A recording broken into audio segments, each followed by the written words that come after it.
يا أيها الذين آمنوا إن تنصروا الله ينصركم ويثبت أقدامكم.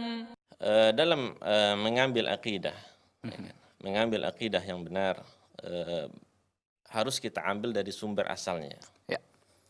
Karena Rasul diutus oleh Allah Subhanahu wa taala. Itu Nabi Muhammad sallallahu alaihi wasallam diutus oleh Allah Subhanahu wa taala ke muka bumi ini, yaitu untuk mentauhidkan Allah Subhanahu wa taala. Iya. Sebagaimana yang difirmankan oleh Allah Subhanahu wa taala, wa laqad ba'atsna fi kulli ummatin rasulan an ya'budullaha fajtanibu taghut. Itu telah kami utus, ya kan? Setiap kaum itu rasul, Ya.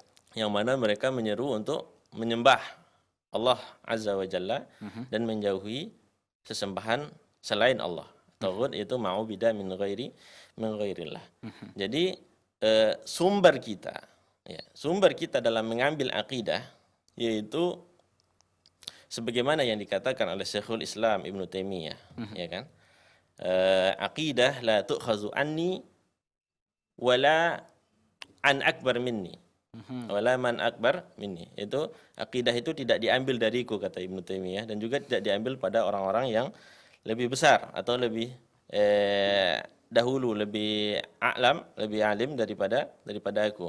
Walakin tu'khazu minal kitab, itu Al-Qur'an, was sunnah as-sahihah.